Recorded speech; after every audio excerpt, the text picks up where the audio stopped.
Sama aja ya.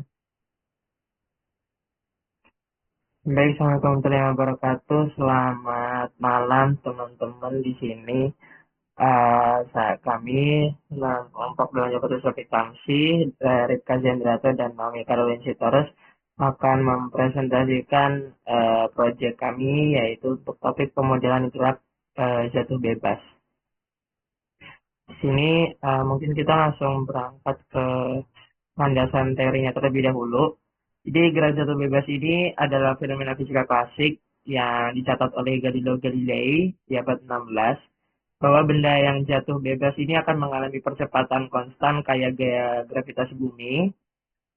Pengamatan ini menandai awal pemahaman kita tentang gerak benda di bawah pengaruh gaya gravitasi. Pada kerangka hukum gerak Newton, gerak jatuh bebas bisa dijelaskan dengan hukum kedua, yang mana gaya yang bekerja itu adalah dinyatakan sebagai hasil perkalian dari massa dan percepatan gravitasi di tempat tersebut.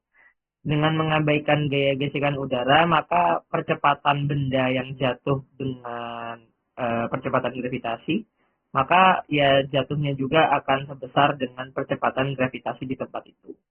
Sehingga jika kita ingin meninjau kinematikanya, posisinya dan kecepatannya, kita akan mendapatkan persamaan bahwa YT itu sama dengan Y0 ditambah V0T dikurang setengah GT kuadrat. Kemudian untuk kecepatannya sendiri adalah V0 min GT. Nah, namun perlu diingat bahwa minus ini hanya karena kalau semisal arah percepatannya berlawanan dengan arah gerak. Tapi karena kita itu jadi dia jatuhnya ke bawah terus percepatannya juga ke bawah, maka ya nanti itu tentu saja percepatannya akan semakin menambah kecepatan dari benda yang jatuh ini. Nah, simulasi komputer yang kita gunakan di sini bisa dengan pakai VPython. Jadi kita bakalan dimodelkan secara numerik dengan berbagai parameter, ada posisi, kecepatan, dan percepatan yang akan dianalisis dalam waktu nyata. Jadi nanti perubahannya itu akan real time. Sehingga dari sini kita bisa memvisualisasikan gerakan benda yang jatuh dengan lebih interaktif dan bisa dipahami. Bisa dimungkinkan juga untuk mempengaruhi perubahan parameter pada posisi awal, kecepatan awal, dan waktu jatuh untuk kita analisis. Simulasi berbasis komputer adalah metode yang sangat berguna karena bisa mengajarkan konsep-konsep fisika dapat memberikan pengalaman langsung lebih nyata daripada hanya melalui pengajaran teori semata. Menurut Fish 2002.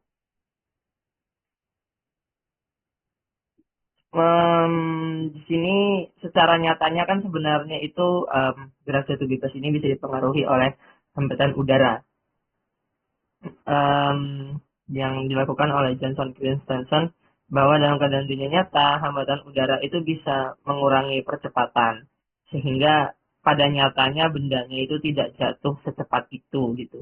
Kemudian ada penelitian juga dari Reynolds bahwa hambatan udara itu bisa bergantung pada bentuk, ukuran, dan kecepatan benda yang jatuh ini. Jadi sangat bervariasi bagaimana kira-kira pengaruh dari hambatan udara ini terhadap suatu benda gitu. Pemodelan ini penting untuk belajar fisika dasar, terutama untuk aplikasi yang luas di berbagai bidang, rekayasa, astronomi, olahraga.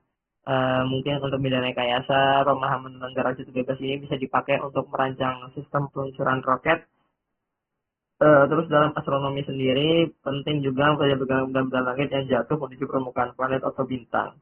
Menurut Penrose, konsep gerak jatuh bebas ini juga ada relevansinya dalam penelitian kecepatan terminal objek yang jatuh melalui atmosfer planet lain seperti Mars atau Venus yang punya atmosfer yang lebih tipis atau lebih padat dibandingkan dengan bumi. Oke, baik. Mungkin kita lanjutkan ke codingannya. Saya serahkan kepada Rika. Baik, selanjutnya di sini kami dari kelompok juga sudah membuat kode programnya di mana kita pakai pustaka dari si Python. Yang pertama dari pengaturan dari scene awalnya. Kita memberikan judul dari kanvas yang kita gunakan disertai dengan ukuran dan warnanya. Kemudian kita menentukan parameter-parameternya. Di sini ada 4, yaitu nilai dari Y0 itu dari 500 meter. Kemudian V0-nya dari gravitasi itu 9,8 meter per second kuadrat serta waktu awalnya. Kemudian kita juga membuat objek simulasinya, itu adalah benda yang jatuh secara jatuh bebas gitu. Nah, di sini kita menentukan posisi vektornya, radius dan juga warnanya. Dan kemudian kita menentukan di sini ada penentuan grafik yang interaktif, yaitu interaktif dari posisi dan kecepatan. Nah, di sini grafik yang disediakan itu adalah ada dua. Pertama, itu grafik waktu terhadap posisi dan grafik waktu terhadap kecepatan. Yang interaktif terhadap perubahan amplitudo, perubahan kecepatan, dan perubahan waktunya. Nah, di sini kita menentukan beberapa komponen dari grafiknya.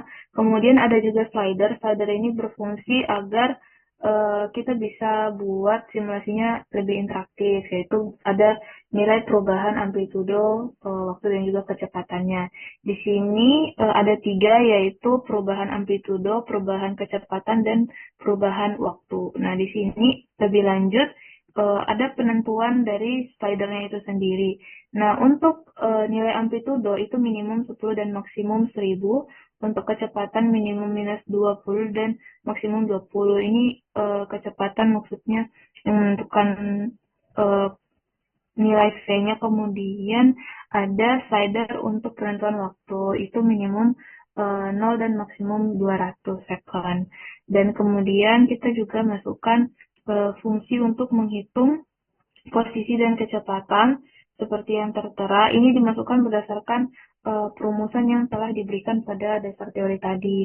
Kemudian ada juga simulasi gerak jatuh bebas, dilanjutkan dengan perhitungan posisi dan kecepatan berdasarkan waktu. Ada update posisi objek, kemudian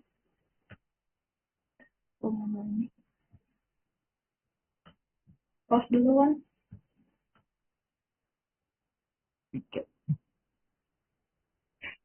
Kemudian di sini ada pengaturan slider seperti yang ditentukan sebelumnya. Di perhitungan ini juga di pengaturan posisi kita pakai nilai minus karena posisinya akan semakin berkurang karena dia merupakan benda jatuh. Kemudian untuk kecepatannya kita pakai positif karena arah geraknya itu searah dengan gravitasi, sehingga dia akan menambah kecepatan. Dia semakin cepat dan tidak semakin lambat, tidak dipengaruhi oleh perlambatan dari gravitasi.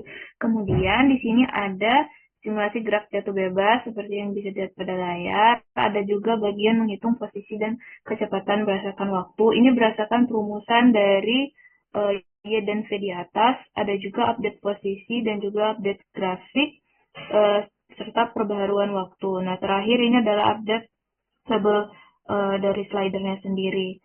Nah, dari seluruh program ini, jika kita coba run, di sini langsung otomatis mulai di mana gerak benda jatuh. Di sini adalah perubahan dari amplitudo, kecepatan, dan juga waktu.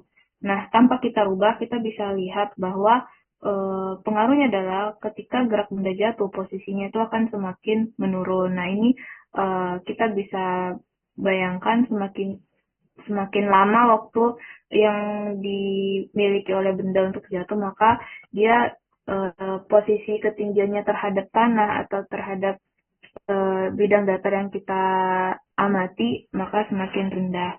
Kemudian, atau semakin menurun. Kemudian ada juga relasi dari waktu terhadap kecepatan. Nah, di sini kita lihat semakin banyak waktu yang dibutuhkan oleh benda untuk jatuh atau bergerak jatuh secara bebas, di sini kecepatannya akan meningkat secara linear. Nah, di sini kita menggunakan, bisa juga kita mengubah parameter lagi, mengubah slidernya, yaitu nilai dari amplitudo dan kecepatannya.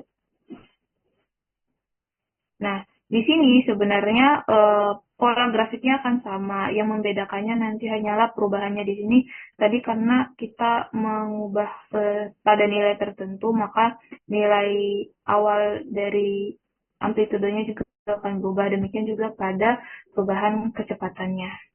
Nah, Hubungan dari grafik, komponen-komponen grafik ini dijelaskan dalam laporan. Nah, di mana grafik yang terbentuk khususnya dari relasi waktu terhadap posisi ini membentuk kurva parabola yang menurun. Nah, ini karena perubahan posisi benda akibat dari gerak jatuh bebas, di mana di waktu awal perubahan posisinya itu relatif kecil, namun semakin lama atau semakin banyak waktu yang dihabiskan oleh benda, maka posisinya semakin besar, di mana posisi yang besar ini merujuk pada posisi benda yang mendekati tanah, di mana ketika dia mendekati tanah maka ketinggiannya semakin kecil seperti itu, sehingga secara keseluruhan grafik waktu terhadap selanjutnya grafik waktu terhadap kecepatan memberikan relasi hubungan linear dengan kemiringan yang tetap, yang mencerminkan bahwa percepatannya itu adalah konstan, sementara grafik waktu terhadap posisi hubungannya non-linear, yaitu berbentuk parabola menurun yang mencerminkan peningkatan kecepatan yang semakin cepat seiring waktu. Demikian pemaparan laporan makalah dari kelompok kami. Atas kekurangannya kami mohon kemaklumannya. Terima kasih. Wassalamualaikum warahmatullahi wabarakatuh.